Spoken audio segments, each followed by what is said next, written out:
Recording in progress.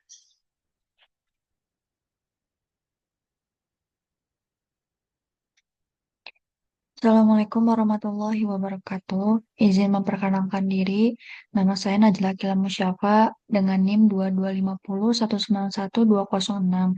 Di sini saya akan memenuhi tugas sebelum praktikum dari bab 2 yang berjudul Formulasi dan Evaluasi Sediaan Farmasi.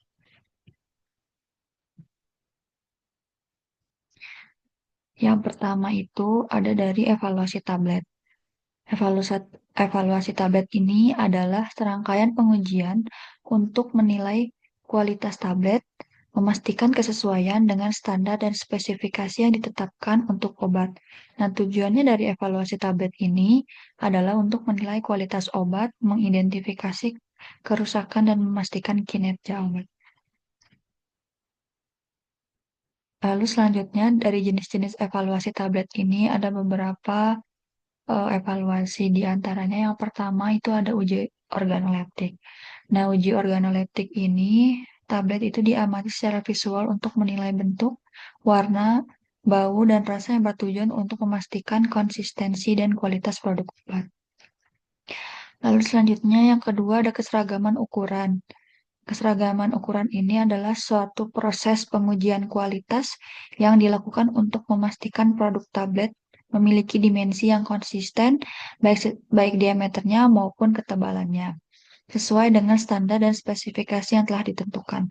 Nah, tujuannya dari pengujian keseragaman ukuran ini adalah menjamin keamanan dan efektivitas produk, mencegah kesalahan dosis, serta memudahkan pasien saat mengonsumsi produk tersebut. Nah, untuk prosedur kerjanya yang pertama diambil secara acak 20 tablet, yang kedua itu ukur diameter dan tebal tablet menggunakan jangka sorong. Nah, kriteria penerimaannya itu tablet yang baik memiliki diameter tidak lebih dari 3 kali dan tidak kurang dari 11/3 tebal tablet. Lalu selanjutnya ada uji kekerasan. Uji kekerasan ini adalah pengujian kekuatan tablet menggunakan hardness tester untuk memastikan tablet dapat menahan tekanan mekanik selama proses produksi, pengemasan, dan distribusi tanpa pecah atau rusak. Untuk prosedur kerjanya, yang pertama, diambil secara acak 20 tablet. Yang kedua, tablet diletakkan di antara pegas penekan, kemudian alat dihidupkan. Yang ketiga, jarum petunjuk tekanan akan bergerak sesuai tekanan yang diberikan pada tablet. Yang keempat, saat tablet retak atau pecah, jarum akan berhenti pada suatu angka sebagai penunjuk kekerasan tablet yang dinyatakan dalam satuan kilogram. Untuk kriteria penerimaannya ini, tablet besar itu 7 sampai 10 kilogram, dan tablet kecil itu 4 sampai 6 kilogram. Selanjutnya ada uji kerapuhan atau friabilitas. Pengertiannya itu adalah uji ketahanan permukaan tablet terhadap gesekan eh, di saat sewaktu pengemasan, pengiriman, dan penyimpanan. Prinsipnya adalah menetapkan bobot yang hilang selama diputar dalam fribilator selama waktu tertentu. Nah, untuk prosedur kerjanya, eh, tablet yang pertama itu tablet yang memiliki bobot yang itu sama dengan atau kurang dari 650 miligram. Ambil dan timbang tablet dengan bobot mendekati atau memungkinkan hingga 6,5 gram. Nah, untuk tablet yang memiliki bobot lebih dari 650 miligram, maka tablet eh, diambil sebanyak 10 tablet. Intinya di sini untuk bobot tablet yang lebih dari 600 miligram itu sudah ditentukan bahwa tablet yang ditimbangnya itu sudah harus 10 tablet yang ditimbang. Sedangkan kalau untuk tablet yang memiliki bobot kurang dari atau sama dengan 6,5 miligram itu disesuaikan eh, apa sih beratnya sehingga mencapai di timbangan 6,5 gram. Lalu selanjutnya yang kedua, timbang sesuai tablet di atas dan catat. Yang ketiga, masukkan pada variabilator. Yang keempat, set alat dengan rotasi 100 putaran selama 4 menit. Jadi kecepatan putaran adalah 25 putaran per menit. Yang kelima, setelah selesai, ambil dan gunakan kuas untuk menghilangkan debu serpuk pada tablet. Yang keenam, timbang hasil yang telah diuji. Yang ketujuh, hitung variabilitas. Nah, untuk variabilitas ini, rumusnya A dikurangi B dibagi A dikali 100%. Untuk A-nya itu bobot tablet sebelum diuji, untuk B-nya itu setelah diuji. Nah, untuk syaratnya itu kerapuhan tablet tidak lebih dari 1%. Selanjutnya, yang kelima ada uji waktu hancur. Nah, uji waktu hancur ini adalah untuk menetapkan kesesuaian batas waktu hancur yang tertera dalam masing-masing monografi. Uji waktu hancur tidak menyatakan bahwa sediaan atau bahan aktifnya terlalu sempurna. Sediaan dinyatakan hancur sempurna bila sisa sediaan yang tertinggal pada kas alat uji merupakan massa lunak yang tidak mempunyai inti yang jelas, kecuali bagian dan penyalut atau cakar kapsul yang tidak larut. Untuk prosedur kerjanya yang pertama itu dimasukkan satu tablet pada masing-masing tabung dari keranjang, lalu masukkan satu cakram pada tiap tabung dan dijalankan menggunakan air bersuhu 37 derajat Celcius sebagai media kecuali yang dinyatakan lain dalam monografi. Lalu yang kedua, pada akhir batas waktu yang tertera pada monografi, keranjang diangkat dan diamati semua tablet harus hancur sempurna. Lalu untuk persyaratannya itu, bila satu atau dua tablet tidak hancur sempurna, ulangi pengujian dengan 12 tablet lainnya. Hasil pengujian berulang dinyatakan memenuhi syarat jika tidak kurang 10 dari 18 tablet yang diuji harus hancur sempurna. Lalu selanjutnya ada uji disolusi. Nah, uji disolusi ini digunakan untuk menentukan kesesuaian dengan persyaratan disolusi yang tertera dalam masing-masing monografi untuk sediaan yang digunakan secara oral. Nah, tujuannya ini adalah untuk mengetahui banyaknya zat aktif yang terabsorpsi dan memberikan efek terapi dalam tubuh. Prosedur kerjanya itu yang pertama, masukkan sejumlah volume media disolusi seperti yang tertera pada masing-masing monografi. Yang kedua itu pasang alat biarkan media disolusi hingga suhu 57 derajat. eh lalu angkat termometer. Yang ketiga itu masukkan satu tablet ke dalam alat, hilangkan gelembung udara dari permukaan. Sediaan yang diuji dan segera jalankan alat pada laju kecepatan seperti yang tertera pada masing-masing monografi. Yang keempat itu, dalam interval waktu yang ditetapkan atau pada setiap waktu yang dinyatakan, ambil cuplikan pada daerah pertengahan antara permukaan media disolusi dan bagian atas dari keranjang berputar atau daun dari alat dayung, tidak kurang 1 cm dari dinding wadah. Lalu yang terakhir, lakukan penetapan seperti yang tertera dalam masing-masing monografi. Nah, untuk persyaratan uji disolusi ini, dinyatakan lain dalam masing-masing monografi. Nah, persyaratan itu dipenuhi bila jumlah zat aktif larut dari unit sediaan yang diuji sesuai dengan tabel penerimaan. Lalu lanjutkan pengujian sampai 3 tahap, kecuali bila hasil pengujian memenuhi tahap 1 dan tahap 2. Atau tahap 2. Harga adalah jumlah zat aktif yang terlalu seperti tertera pada masing-masing monografi. Dinyatakan dalam persentase kadar pada etiket, angka 5%, 15%, dan 25% dalam tabel adalah persentase terhadap kadar yang tertera pada etiket. Dengan demikian berarti yang sama dengan Q. Jadi untuk tahap 1 bila tidak sesuai dengan eh, apa sih kriteria penerimaan, dihitung ke tahap lalu diuji dengan tahap kedua. Bila rata-ratanya masih sama besar atau tidak satu momentum yang lebih kecil dari Q min 15% itu lanjut tahap ketiga. Lalu selanjutnya ada keseragaman sediaan. Nah, keseragaman sediaan ini didefinisikan sebagai derajat keseragaman jumlah zat aktif dalam satuan sediaan. Tujuannya untuk menjamin konsistensi satu satuan sediaan. Nah, dari uji keseragaman sediaan ini ada beberapa yang harus diuji lagi. Di antaranya adalah keseragaman kandungan. Keseragaman kandungan ini adalah penetapan kadar masing-masing kandungan zat aktif dalam suatu sediaan dengan cara pengujian terhadap tidak kurang dari 30 satuan sediaan. Untuk prosedur kerjanya, tetapkan kadar masing-masing 10 satuan menggunakan metode analisis yang sesuai, lalu lakukan penetapan kadar pada jumlah tertentu bahan yang telah dikocok dan dipindahkan dari masing-masing wadah dalam kondisi penggunaan yang normal dan dinyatakan hasil dengan reseptif terbagi. Lalu yang ketiga, hitung nilai keberterimaan.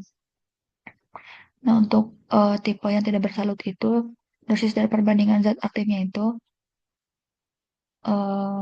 disesuaikan dengan keragaman bobot dan keseragaman kandungan. Lalu untuk tipe yang bersalut itu ada selaput, ada yang berselaput sama yang ada yang lainnya juga. Nah, untuk keseragaman dosis dan perbandingan zat aktif itu sama menggunakan keragaman bobot dan keseragaman kandungan. Lalu yang kedua itu dari keseragaman sediaan itu ada keragaman bobot. Nah, pengertiannya ini ujuk keragaman bobot dengan tidak kurang dari 30 satuan sediaan. Untuk prosedurnya ini, timbang saksama 10 tablet satu per satu. Yang kedua, hitung jumlah zat aktif dalam tiap tablet yang dinyatakan dalam persen dan jumlah yang tertera pada etiket dari hasil penetapan kadar masing-masing tablet. Lalu yang ketiga ada hitung nilai penerimaan. Nah, untuk syaratnya itu, jika nilai penerimaan 10 unit sediaan pertama tidak kurang atau sama dengan eh, L1%. Yang kedua, jika nilai penerimaan lebih dari L1%, lakukan pengujian pada 20 unit sediaan tambahan keberterimaan. Lalu dihitung.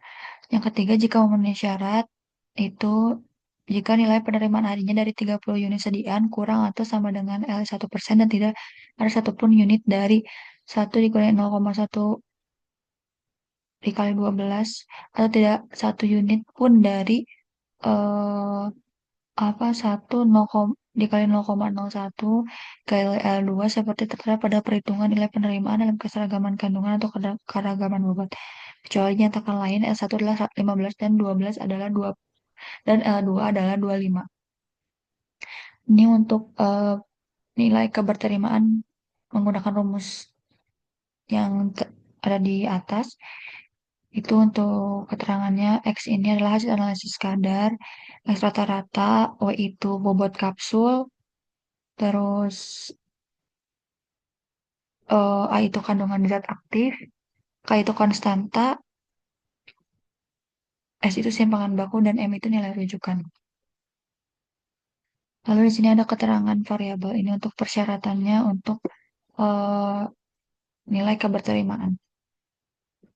Lalu selanjutnya ada keseragaman bobot. Nah, keseragaman bobot ini adalah menunjukkan bahwa setiap tablet mengandung jumlah zat aktif yang konsisten, yang penting untuk dosis. Untuk prosedur kerjanya, yang pertama diambil 20 tablet secara acak, yang kedua ditimbang masing-masing tablet, yang ketiga itu bobot rata-rata tablet. Untuk persyaratannya itu tidak boleh ada dua tablet yang masing-masing menyimpang dari bobot rata-rata lebih besar dari harga yang ditetapkan pada kolom A, dan tidak boleh ada satupun tablet yang menyimpang dari bobot rata-rata lebih dari harga pada kolom B. Lalu persyaratan penyimpangan bobot tablet itu misalkan dari bobot rata-rata tabletnya itu 25 miligram atau kurang dari 25 miligram, itu penyimpangan bobot rata-rata yang A-nya itu 15%, terus yang B-nya itu harus 30%. Kalau kalau bobot rata-ratanya 26 miligram sampai 150 itu 10% sama 20%. Kalau 151 miligram sampai 300 miligram penyimpangan bobot rata-ratanya itu yang A itu 7,5%, yang B itu 15%. Lalu untuk yang lebih dari 300 miligram itu penyimpangan bobot rata-ratanya yang A itu 5% dan yang B itu 10%. Lalu selanjutnya ada evaluasi sirup atau suspensi. Nah, untuk evaluasi sirup atau suspensi ini ada sangat penting untuk menjamin kualitas sediaan cair, termasuk sirup dan suspensi, sehingga produk memenuhi standar yang ditetapkan dan aman serta efektif bagi pasien. Evaluasi sirup dan suspensi meliputi uji organoleptis, uji pH, uji viskositas atau kekentalan, uji homogenitas atau ketercampuran, uji kadar, uji bobot jenis, volume terpindahkan, uji batas mikroba. Khusus untuk suspensi dilakukan uji volume sedimentasi atau penurunan endapan dan redispersi atau kemampuan terdispersi kembali. Nah, untuk evaluasi sirup dan suspensi ini ada beberapa tahapan. Yang pertama tadi kan uji organoleptis. Nah, uji organoleptis ini adalah pengamatan dilakukan secara visual dengan mengamati bentuk, warna, bau, dan rasa sediaan yang dibuat. Pengamatan warna biasanya dilakukan secara manual dengan pencahayaan masing-masing formula dalam gelas ukur dengan senter dari hari pertama sampai hari ketujuh. Sedangkan pengamatan bau dan rasa dilakukan di awal dan akhir pengujian. Nah, uji pH ini untuk mengukur, lalu selanjutnya ada uji pH. Uji pH ini untuk mengukur keasaman dan kebasahan sirup atau suspensi menggunakan pH meter. Nah, karena pH yang tidak sesuai standar dapat mempengaruhi stabilitas dan keamanan. Nah, untuk prosedur kerjanya itu yang pertama, mengambil sedikit sampel sirup dan suspensi. Yang kedua, meletakkan sampel pada kertas penguji pH. Yang ketiga, mengamati perubahan warna yang terjadi. Yang keempat, menyamakan hasil warna yang terjadi dengan kertas indikator. Nah, untuk kriteria penerimaannya ini, syarat sirupnya itu rentang di 3,8 sampai 6,1 pH-nya itu.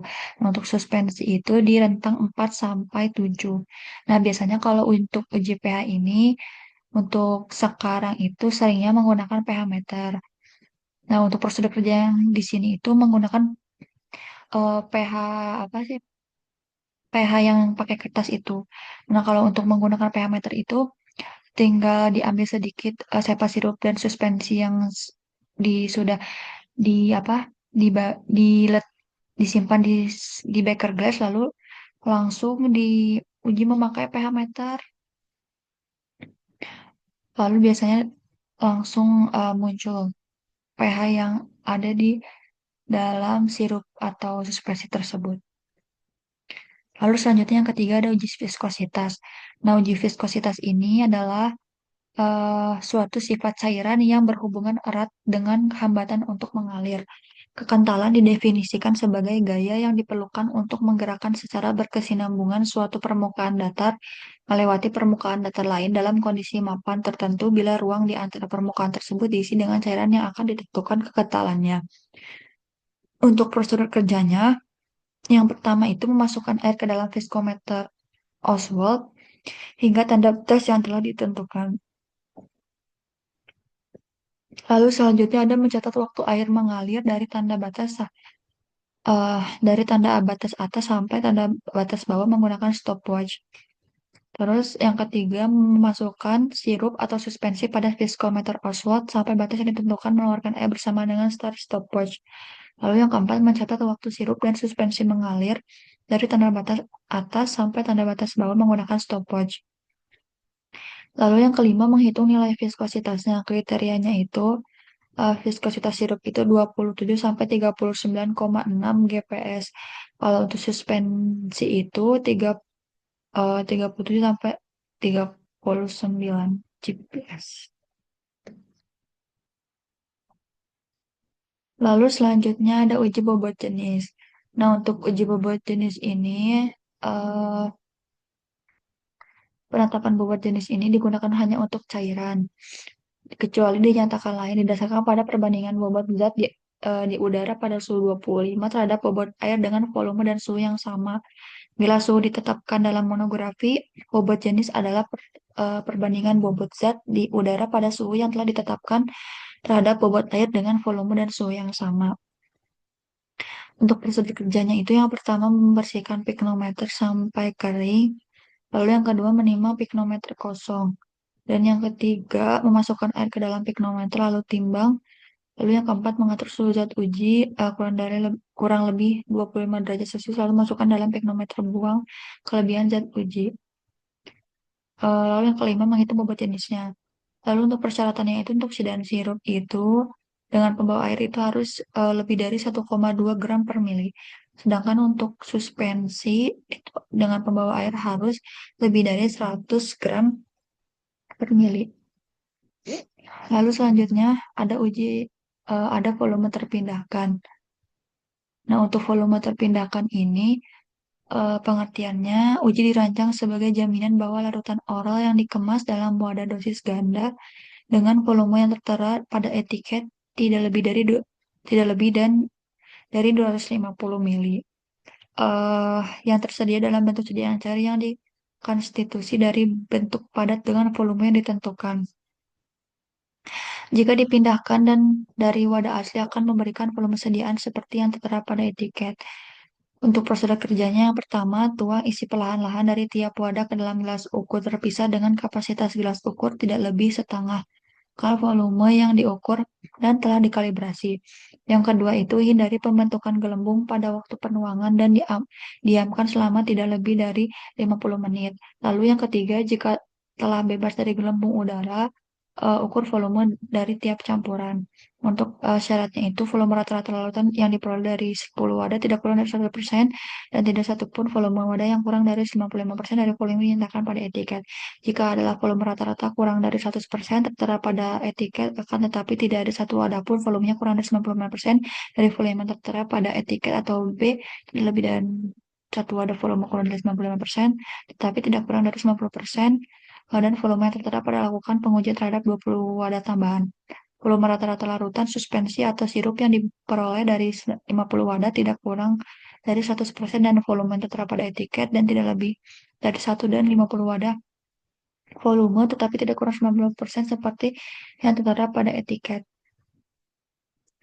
Lalu selanjutnya ada uji batas mikroba. Uji batas mikroba ini untuk memperkirakan jumlah mikroba aerob viabel di dalam semua jenis perbetalan formasi, mulai dan bahan baku hingga sediaan jadi dan untuk menyatakan perbekalan formasi tersebut bebas dari spesies mikroba tertentu selama menyiapkan dan melaksanakan pengujian spesimen di tangan secara aseptik. Nah, untuk prosedur kerjanya, jika tidak dinyatakan lain menggunakan 10 gram atau 10 mili media sediaan uji yang diambil dengan cara dilarutkan atau diajarkan sediaan yang akan diuji. Biasanya 1 dalam 10 dalam larutan dapat natrium klorida pepton dengan pH 7 atau larutan dapat fosfor pH 7,2 atau soybean Cassaindiges broth bila perlu atau atur pit hingga 6 sampai 8 jika perlu encerkan dengan larut yang sama. Tambahkan suspensi mikroba uji pada sampel dan suspensi kontrol pengencer tanpa sampel. Untuk menentukan ALT, pindahkan satu penyaring membran ke permukaan soybean Cassaindigestic agar untuk menentukan AKK, pindahkan satu penyaring membran yang lain ke permukaan subwort dextrose agar inkubasi cawan soybean Cassaindiges agar pada suhu 50-55 selama 5-5 H dan cawan subwort dextrose agar eh pada suhu 20-25 selama 5-7 jam. Hitung jumlah koloni per A atau per mil sediaan. Untuk persyaratannya itu, satu koloni maksimum perhitungan yang dapat diterima itu 20. Kalau 102 koloni maksimum perhitungan yang dapat diterima itu 200. Untuk 105 koloni maksimum perhitungan yang dapat diterima 2000 dan seterusnya. Lalu yang ketujuh ada volume sedimentasi. Untuk volume sedimentasi ini merupakan salah satu pertimbangan utama dalam menaksir penerimaan pasien terhadap suatu suspensi dan karena endapan yang terbentuk harus dengan mudah didispersikan kembali dengan pengocokan sedang agar menghasilkan sistem homogen. Nah, untuk prosedur kerjanya itu memasukkan 25 ml sampel suspensi ke dalam gelas ukur berskala 25 ml, lalu mencatat volume mula-mula suspensi sebelum mengendap. Lalu yang ketiga menyimpan zat uji selama 7 hari pada suhu kamar. Lalu yang keempat mencatat volume akhir dengan terjadinya sedimentasi. Untuk kriteria penerimaannya itu memiliki rasio pengendapan mendekati 1 atau minimal 0,5 hingga 0,8. Serta endapan tidak membentuk cekek yang keras dan mudah terdispersi kembali. Lalu selanjutnya ada uji dispersi. Untuk uji dispersi ini pengertiannya pemeriksaan mutu yang dilakukan yaitu uji redispersi. Ini dilakukan untuk mengetahui kemampuan suspensi untuk dapat terdispersi kembali secara homogen dengan pengocokan ringan. Redispersi dipengaruhi oleh viskositas dari sediaan, di mana semakin tinggi viskositas, maka redispersibilitas yang dihasilkannya semakin rendah. Untuk prosedur kerjanya udah uji yang pertama itu dilakukan setelah evaluasi volume sedimentasi selesai dilakukan. Lalu mengacak sediaan dalam wadahnya dengan menggunakan pengocok mekanik. Dan yang ketiga, suspensi yang sudah terdispersi ditempatkan ke silinder bertingkat 100 mili. Lalu kemampuan redispersi yang baik itu bila suspensinya telah terdispersi sempurna dan diberi nilai 100% apabila dasar tabung tidak terdapat endapan. Lalu yang kelima, setiap pengulangan uji redispersi pada sampel yang sama, maka akan menurunkan nilai redispersi sebesar 5%. Untuk kriteria penerimaannya itu, dispersi yang baik itu biar suspensi telah dispersi sempurna dengan pengocokan dengan maksimum 50 detik. Lalu selanjutnya uji homogenitas. Uji homogenitas ini eh, ditentukan berdasarkan jumlah partikel maupun distribusi ukuran partikelnya dengan pengambilan sampel pada berbagai tempat. Pengambilan sampel dapat dilakukan pada bagian atas, tengah, atau bawah, sampai diteteskan pada kaca objek, kemudian diratakan dengan kaca objek lain sehingga terbentuk lapisan tipis. Nah, suspensi yang homogen akan memperlihatkan jumlah atau distribusi ukuran partikel yang relatif hampir sama pada berbagai tempat pengambilan sampel. Lalu yang ke-10 ada uji kadar. Nah, untuk uji kadar ini bertujuan untuk menjamin konsentrasi zat aktif larut dalam sirup tidak mengalami degradasi selama pembuatan dan penyimpanan. Untuk prosedur kerjanya itu ambil sejumlah sampel cair, lalu encerkan dengan parut yang sesuai, lalu ukur serapan menggunakan spektrofotometer pada panjang gelombang tertentu dan bandingkan dengan kurva kalibrasi. Untuk syaratnya itu 90 sampai 110 dari kadar yang tertera pada etiket. Lalu untuk suspensi ini tujuannya untuk memastikan zat aktif yang terdispersi tetap tercampur homogen dan tidak terdegradasi baik selama sebelum maupun setelah pengocokan. Untuk prosedurnya ini, suspensi dikocok kuat hingga homogen, lalu ambil volume tertentu, lalu sentrifugasi atau filtrasi. Lalu tentukan kadar zat aktif dengan metode spektrofotometri atau HPLC. Lalu yang keempat, bandingkan hasilnya dengan standar atau kurva kalibrasi. Nah, untuk persyaratan itu 90 sampai 110 dari kadar yang tertera pada etiket. Nah, untuk selanjutnya ada viskometer. Ini alat-alat yang digunakan selama pengujian evaluasi tablet, sirup ataupun suspensi. Yang pertama itu ada viskometer. Nah, untuk viskometer ini, eh,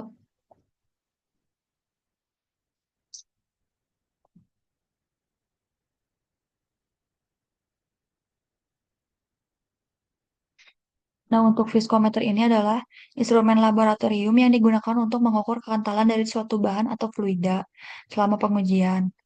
Nah, biasanya adanya dengan gaya hambat yang digunakan dalam perhitungan viskositas. Ada di sini tuh ada beberapa jenis viskometer, ada viskometer Oswald, viskometer rotasi, viskometer bola jatuh, ada viskometer vibrasi, viskometer Hopler, dan plate viskometer. Nah, biasanya kita hanya menggunakan viskometer Oswald dan viskometer Brockfield. Nah, untuk fungsinya itu mengukur viskositas atau kekentalan. Prinsipnya itu mengukur hambatan internal fluida terhadap gerakan yang diberikan oleh suatu alat. Lalu selanjutnya ada fibrillator.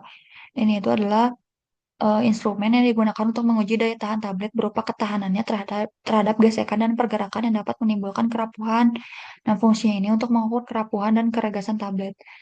Untuk menahan gesekan dan guncangan selama proses produksi, pengemasan, dan transportasi tanpa retak atau pecah. Prinsipnya itu bekerja dengan menentukan kekuatan fisik dari sediaan tablet yang tidak dilapisi dan dikompresi saat terkena tekanan atau gesekan. Lalu ada dissolution tester. Ini tuh instrumen yang dirancang untuk mengukur kecepatan dan tingkat di mana bahan aktif obat terlepas dan larut dalam cairan yang menyerupai fisiologis manusia. Fungsinya itu untuk mengukur kecepatan dan jumlah zat aktif yang larut dari sediaan padat, misalnya tablet atau kapsul, ke dalam medium pelarut dalam waktu tertentu. Prinsipnya ini adalah sampel ditempatkan dalam bejana berisi medium parut yang distandarisasi dan diputar dengan pengaduk pada kecepatan dan suhu konstan. Pada interval waktu tertentu, sampel medium diambil untuk dianalisis kandungan zat aktif yang menggunakan spektrofotometri visible atau HPLC. Lalu selanjutnya ada hardness tester. Eh, Instrumen ini berfungsi untuk menguji kekerasan sediaan tablet. Nah, untuk fungsinya ini untuk mengukur kekerasan atau kekuatan mekanik tablet, yaitu gaya yang diperlukan untuk memecahkan tablet secara radial. Uji ini memastikan integritas struktur tablet dan ketahanannya terhadap tekanan. Prinsipnya itu eh, menggunakan sebuah penetrator atau indenter yang ditekan ke permukaan material yang akan diuji dengan gaya tertentu. Nah, ketika penetrator ini menembus permukaan material, ukuran goresan atau jejak yang dihasilkan akan diukur. Berdasarkan ukuran goresan ini, kekerasan material dapat ditentukan. Lalu selanjutnya ada moisture analyzer. Nah, untuk moisture analyzer ini instrumen untuk menganalisis kadar air pada suatu bahan. Nah, untuk moisture analyzer ini menggunakan metode gravimetri dalam analisis. Untuk metode gravimetri ini merupakan metode analisis kimia yang menggunakan perhitungan dalam penimbangan untuk menentukan kadar zat. Nah, fungsinya itu untuk mengukur kadar air atau kelembaban dalam suatu sampel bahan seperti serbuk, granul, atau produk akhir. Kadar air yang tepat sangat krusial untuk stabilitas alur dan kompresibilitas bahan farmasi. Nah, prinsipnya ini menggunakan metode termografimetri. Sampel ditimbang dipanaskan dengan lampu halogen atau inframerah untuk menguapkan kadar airnya, kemudian ditimbang kembali. Lalu selanjutnya ada tap density tester. Instrumen ini untuk mengukur kerapatan serbuk atau granul setelah diketuk secara mekanis untuk memadatkannya sehingga menentukan kompresibilitas dan sifat air material tersebut. Nah, fungsinya untuk mengevaluasi kualitas dan sifat spesifik serbuk dalam proses pembuatan tablet atau sediaan padat lainnya untuk memastikan konsistensi dan kualitas produk akhir. Nah, untuk prinsipnya ini, sejumlah serbuk atau granul dimasukkan ke dalam gelas ukur. Kerapatan ruang dihitung dari volume awal, kemudian gelas ukur digetarkan dengan ketinggian dan frekuensi yang terkontrol hingga volume tidak lagi berkurang. Lalu untuk persyaratan stabilitas fisiknya itu, sediaan emulsi ini adalah sistem dua fase cair yang tidak saling bercampur, umumnya minyak dan air, di mana salah satu fase terdispersi dalam fase lain dengan bantuan emulgator atau surfaktan. Nah, stabilitas fisik yang artinya emulsi tetap homogen selama penyimpanan dan tidak terjadi pemisahan fase, perubahan ukuran global atau pengendapan vertikal. Untuk parameter ujinya tertera ya di tabel. Lalu selanjutnya ada faktor-faktor yang memicu ketidakstabilan fisik emosi. Yang pertama itu ada creaming. Nah, ini creaming ini terjadinya penumpukan tetesan fase terdispersi di bagian atas emosi untuk emosi minyak dan air atau bagian bawah untuk emosi air dalam minyak. Nah, ini tuh penyebabnya karena ukuran gobelin terlalu besar sehingga viskositas mediumnya terlalu rendah dan penyimpanan pada suhu tinggi atau lama. Lalu yang kedua ada cracking atau breaking. Cracking ini adalah pemancaran emosi yang bersifat tidak dapat dikembalikan lagi. Ini terjadi ketika lapisan film emosi yang mengelilingi tetesan rusak. Nah, penyebabnya itu kegagalan dalam sistem emulgator atau ukuran globulin terlalu besar, lalu pengadukan juga atau penyimpanan pada suhu ekstrim. Lalu selanjutnya ada sedimentasi. Sedimentasi ini mirip dengan creaming, tetapi terjadi pada fase terdispersi yang memiliki berat jenis lebih besar dari fase kontinu, sehingga mengendap di bagian bawah emosi. Nah, untuk penyebabnya ini, ukuran partikel terlalu besar, viskositas fase air cairnya rendah, dan perbedaan berat jenis tinggi. Nah, untuk pencegahannya itu bisa ya dibaca di sini. Untuk flokulasi itu pengertiannya partikel padat dalam suatu suspensi bergabung membentuk gumpalan atau agregat besar yang kemudian mengendap lebih cepat. Penyebabnya itu karena daya tolak antar partikel menurun dan penambahan elektrolit atau perubahan pH. Lalu yang kelima ada inversi fase. Pengertian itu fenomena di mana jenis emosi berubah seperti dari emosi minyak dalam air menjadi emosi air dalam minyak atau sebaliknya. Nah, penyebabnya ini adalah konsentrasi emulgatornya tidak sesuai, pengadukan terlalu kuat atau suhunya tinggi. Pencegahannya gunakan emulgator dengan HLB sesuai jenis emosi, pertahankan rasio fase dan suhu pembuatan yang tepat. Mungkin sudah sekian dari saya, penjelasan dari saya. Kurang lebihnya mohon maaf. Wassalamualaikum warahmatullahi wabarakatuh.